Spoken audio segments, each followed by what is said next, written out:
Hi, I'm Christina Marie, and welcome to This is How We Live Well, real stories that transform the way that we thrive. Today, I am thrilled to be joined by Dr. Monique Major, a personality psychologist, artist, and business owner, and master instructor in the Department of Psychology at Howard University. She is also the co-owner of Alice and Daisy's Kin, a space centering legacy, community, and creativity. Thank you so much for being here today.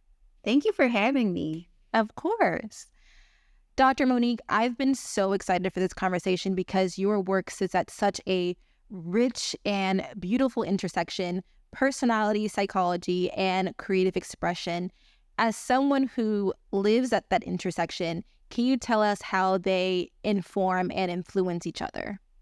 So, the field of personality psychology is one of the most diverse fields that we work with. When we think about personality psychology, we're literally trying to understand people, and we're not trying to do it from a pathological perspective. We're just saying who is this individual, and we say let's do it from different lenses and different perspectives. Let's think about them from a biological perspective. Let's think about traits. So I know when I was coming up, people used to do personality tests in magazines. They don't do that as much now, but the personality test would tell them like which trait they were the highest on. That's what we study as personality psychologists. We also are interested in people's goals, their aspirations, and a rather newer concept, which we call narrative psychology. So what is this story that they tell themselves about themselves that's only unique to them? So my narrative identity is going to be different than yours, and yours is going to be different than anyone else's. So if we think about personality over here like this, but then we think about the creative expression, the creativity side of it, that's really diverse as well. Sometimes we think that creativity is just what a person makes, but creativity researchers are also investigating the individual, the environment where they're growing up in, and the people that are impacting them, what they make, their creative process, their who they are as an individual, their environment, and then the other individuals that they're interacting with. So then when two together, there are so many different entry points for the two of them to interact with each other. And so the work that I often do is looking at how a person's personality is related to how they go about making art or how they go about solving problems. And that's really just what interested me in undergrad. And I kind of stayed in that space for graduate school and beyond. I'm also interested in personality traits like openness to experience. So that's one of the traits that we know has the strongest relationship to different types of creative outcomes. When researchers talk about this idea of a creative personality, one of the core elements of a creative personality is being open to new experiences. And it's not just like, are you willing to try this new Thai restaurant? Openness to experience as a trait says how open are people in terms of their belief systems, in terms of their thinking processes, the experiences that they're willing to have. So it's really this vast trait, this element that lives within us. We've done some work where we found that as people get older, the higher they are on openness to experience, the better their health outcomes are. So it's this really wonderful trait, but I also want to know if we can help people to view it more at the state level as well. So as people are getting older, can we encourage them to try new things, to try different pathways from getting to work in the morning, to try different foods? Because what we know is just being cognitively flexible has health benefits as well. That's really beautiful. Thank you for breaking that down and clarifying that for us. Building on that, how do you tie in creativity and mental wellness? How does our personality traits within personality psychology contribute to how we live well each day? So if I kind of piggyback off what I was just mentioning about this idea of openness to experience, I think that is connected to our overall well-being. So the person that wakes up in the morning, I'll choose myself as an example. I woke up this morning, it's raining, it's cold here in Philadelphia, and I just wanted to go for a run. I know that sounds kind of contradictory, like why would you want to run outside? But running is one of my safe spaces, especially running at a park nearby. Oh my goodness, that is just where I like come alive. I get in my car, I drive 3 blocks, and I'm like, what is that sound? I had a flat tire. So I immediately had to make a U-turn. I had to come on back home, figure out how I'm going to call AAA. I had a day full of meetings. But in that moment, I could have been all upset. I could have been angry. I could have said, well, I'm not going to teach today. I'm going to cancel all the things that I have to do. But instead I said, well, it's going to work out. well, this is an opportunity for me to just call AAA, find a solution. It's not going to break my day. So when we have this, when we're open to the different possibilities of what events can mean in our lives, it can help us to live a more regulated life. So if every time something goes wrong, you get upset, you get all frustrated, and you stay there, that can be problematic. I'm not saying not to have the feeling, but allow the feeling to occur, but don't stay there. So you're allowed to be angry and frustrated, but don't let it overwhelm you in your day. So that openness to experience idea, that cognitive flexibility, which is a core component of creativity, can really be beneficial. I recently was listening to an interview with Cree Summers, and she spoke about how her father talked about when she made a mistake on a homework assignment, he got excited about it. He was like, oh, well, this is an opportunity for us to figure out something new. And I think that's such a wonderful way to approach life and to approach problems. If we look at it not as a huge failure, if we look at it as an opportunity for us to tap into our creativity, I think that ends up having long-term benefits for us at the mental and physical level and social. I love how you frame that connection. That's really powerful. So from there, how can you tell when someone's out of alignment with their creative wellness? And what does that mean? So this idea of creative wellness is really interesting. From the research that I've done about this idea and where I sit with it is, I think creative wellness is when a person is in touch with and they use creative expression, either from inside of themselves, sources, to help them manage their everyday life. Can they use those creative expressions to maintain that equilibrium that we oftentimes like to talk about when it comes to mental health? For the last 3 years, I've been teaching a course on mental health and the arts. And one of the components is I asked the students to do a final project. And I asked them to explain the intersection between mental health and the arts. And they talked about using playlists. They're like, Dr. Major, I have a playlist for when I'm going to school in the morning, when I'm coming home in the afternoon. If I'm mad at somebody, I have a playlist. I'm not good at making playlists. I'm a Spotify person, so I go on Spotify. I'm like, I like this. Right. Make it for me. But see, and I think that's a great example of how they're using that external creative expression to help them to regulate and to modulate their lives. Now, how can you tell when people are a little outside of their creative wellness? When people are really rigid about the idea of being creative. I think that's the disconnect between who the person is in terms of their creativity and that creative wellness side. So the people are like, oh no, I'm not going to eat that. I'm not going to touch that. Then you start to wonder, well, what's going on here? Why are you disconnected from this idea of this new thing or this new experience? That's so interesting, because when people say they aren't creative, I think about problem solving. So you literally have to be creative just at the very basic level every day. And it may not look like what we think a typical artist to be, but we create our lives. Can you talk more about what it means to be creative in that way? Oh, I love this question. I wholeheartedly agree. I think that we are all creative. Questlove has written a book about creativity. He's not the first person to present this idea. Creativity researchers who we will never really talk about in our everyday lives, they talk about this idea. But everyday creativity is a really critical part of just being human. So like you were discussing, problem solving. If we go back to ancient times, the ancestors said, look, I need to eat. What am I going to do to solve this issue of hunger in my belly? What am I going to do? Okay, I have to take this rock. I have this animal over there. Maybe I'm going to throw the rock at them. I'm going to chase something. But here's to solve this problem. But even in modern times, the way that we put on our makeup, that's creativity. The way that hair, that's creativity. The way that we talk, the way that we walk. If you start looking at our lives, creativity is infused in every element of it. One of my favorite entry points when it came to really thinking about creativity is my grandmother and my great aunt. So my mom and I have a business. It's named after my grandmother and my great aunt. I never knew my great aunt, but I heard stories about how creative she was. She would make something out of nothing all of the time. That was like her thing. My mom spoke about how, they were financially challenged at times, but she would make a bed out of whatever she needed to do so that she had somewhere to rest at night. My grandmother, she could cook. And I know everybody's grandma can cook, but my grandmother could cook. And people would joke around and say, listen, give Alice a piece of wood and she would make it taste good. But Mm. it's in that idea of using creativity in our everyday lives. And I think there's just so much beauty when we open ourselves to the creativity that exists around us and when we lean into our creative identities as well. That's such a fertile ground for healing. And so you talked about your grandmother. How do you think Black women's wellness uniquely intersects with creativity and creative expression? So I think that's such a great question. The work that we've done with my undergraduate students has mostly been about this idea of creativity for Black women.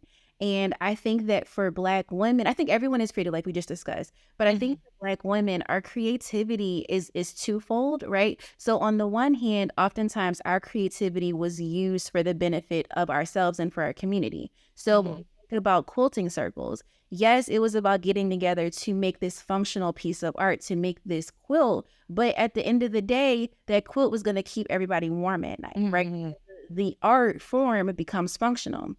But the more we do research around creativity, we also understand that there are psychological benefits to creating. So if you think about those quilting circles, I get to go over here, I get to talk to my friends, people that I like in my community. I can Mhm. talk about whatever's going on in my life. So there's a psychological component, there's a social component, but we're also learning more about the physiological side. So in my dissertation, we asked people to make art using clay, colored pencils, and drawing on an iPad.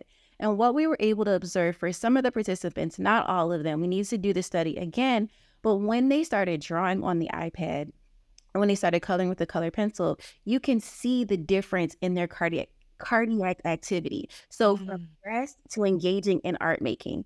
So we had this history of doing all of these creative things for other people, but at the same time, it was doing something for us psychologically, physically, and physiologically. And I just think Mhm. that's like so wonderful. Like what a great gift for everyone else and for ourselves. That's such a beautiful way to think about the relationship between creativity and wellness, especially for Black women. And there's something so deeply grounding about that. For you personally, what are some truths or values you return to when life feels overwhelming? And that can be paired to your creativity or it's something that you learn throughout life. Mm. So in the Old Testament, the Christian tradition in the Old Testament, they talk about the Israelites and the Israelites. They needed food at one point in their journey. The Israelites were always getting themselves into some kind of trouble, right? And so at one point they need food, and God promised to give them new manna every day. And when they tried to Mhm. and to keep the manna and to hide it, the manna would get all gross and bugs would come. And so God was like, look, y'all have to leave it alone. I promise I'll give you new manna every day. And so for me, I have to force myself to come back to that. Like, I may not know how it's going to work out, but I know that God will provide. There will be new manna, there will be new provisions every Mhm. day as I'm moving through life. And New grace. new grace, new day, new grace. Mhm. Mhm. So if you had to distill it, what are three things that you would like people to know about living well? I would say trust that each day there will be new day. Each new day there will be more grace. So like you said, Mhm. on your part. The second one was be mindful. Just be Mhm. mindful and be present. And if I had to tack on the third one, lean into your creativity. Uh-huh. And through creativity, you can be well. You can be well. Shifting gears a little bit, tell me more about Alice and Daisy's Kin. So I recognize it as a space of community, artist workshops. Can you tell me just a bit more about how it started and what you're doing presently? Sure. So Alice and Daisy's Kin is, like I mentioned a little while ago, it's named after my mother and my grandmother, my grandmother and my great aunt. My grandmother was Alice and my great aunt Daisy. They were just these really wonderfully creative women. And my mom and I decided that we wanted to do something with our creativity. So my mom's an art teacher, elementary school art teacher. I always say she was my first art teacher. Mm-hmm. And the idea really bloomed when I was in Virginia. So I was teaching at Virginia State.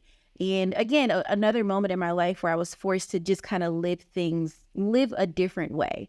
I grew up in Philly. I lived in New York. I lived in Washington. So all cities that are a little more high energy, a little more fast paced. Virginia State is in Petersburg, and I was living in Richmond. So I was used to going to stores at whatever time of day, on Monday through Friday, Saturday and Sunday. I could go to the store in the middle of the night. I couldn't do that down there in Richmond. So I had to sit differently in how I was existing as this professional. And I realized that I had much more time to make art. So that season, the timing worked out really beautifully because our church approached my mom and I about making a mural to capture our church's history. So That's lovely. thank you. Thank you. That was like our first big project. It's the size of a wall. It's a beautiful tree in the middle of it that has the names of the different pastors from our church's history. In addition to that, we wrote the last names of different members, people who were members of the church at that time. Now, the church is in Philadelphia, and I was living in Richmond. So we had to figure out how to go back and forth between the two cities to get this done. But, what is that old saying? Where there's a will, there's a way. So we leaned into our creativity, Absolutely. that creative project. So that was really the impetus. That was the first project that we did together. In addition to that, almost like simultaneously, we planned our first paint party. I remember those first canvases. I came home, there's a huge box of canvases in front of my house. I'm like, what is this? Like, okay, we're doing this thing.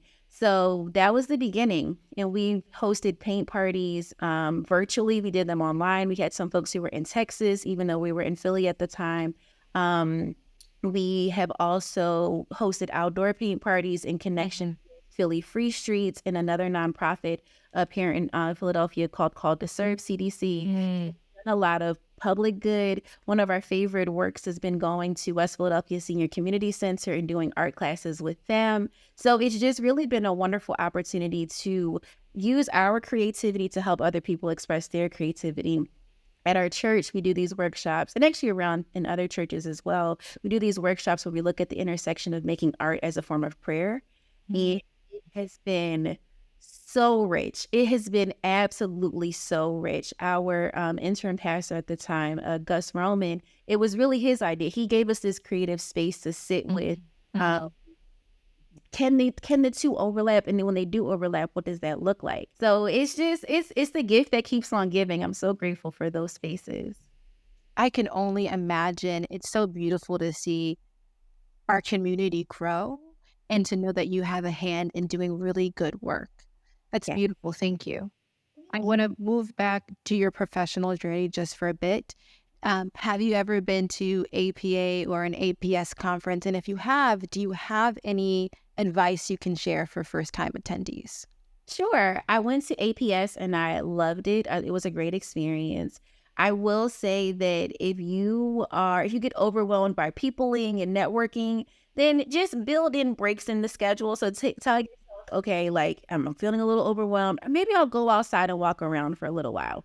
That's kind of like basic information. But I would also just encourage people to lean into the beauty of exchanging knowledge. You're who have written textbooks that you read in your undergraduate and graduate classes. So take the time to talk to those people, listen to what they're saying, take in this information at any conference that you go to, whether it's going to ABSI or APS or APA. Go to those conferences and take advantage of those dialogues and then use that to inform the work that you're doing. It's going to be my first time at the APA conference. I am expecting a mass amount of people, but I am super excited to share my own research and to see the new research from others. Yes. That's why we're there. We're there to learn. We're there to network and to see what new things are out there for us to understand about how humanity functions and behaves, and ultimately use that knowledge for good. So before we close, I have one more question for you. What have you watched recently? that it's inspiring to you? I was hoping you were going to ask this question because I am very much so sitting in the inspiration from going to see Beyonce. So Oh my her. gosh, tell Oh, me. I know, and I'm not even. If you were to ask me 20 years ago if I was a Beyonce fan, I would say no. I'm a Mm, Harry person. My sister is Beyonce, and that's how we move through the world. okay.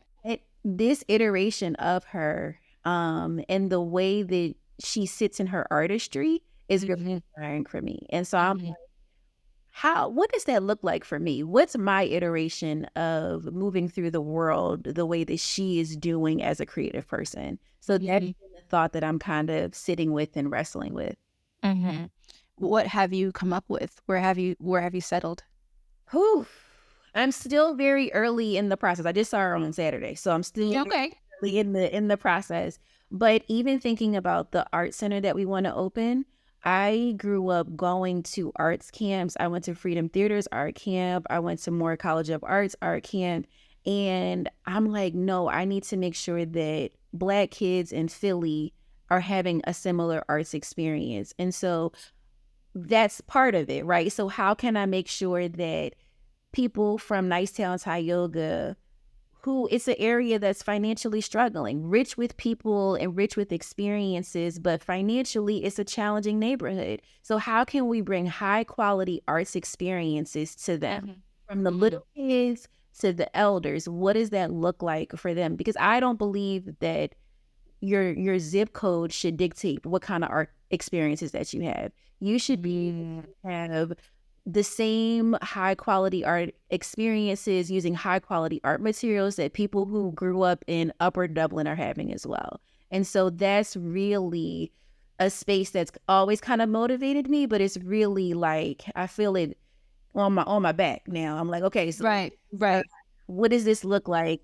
And when you think about someone like a Beyonce, yes, it's easy to see her as a singer, but she's also a really savvy businesswoman. And For she sure. also is really good at having people around her who are experts in what they do.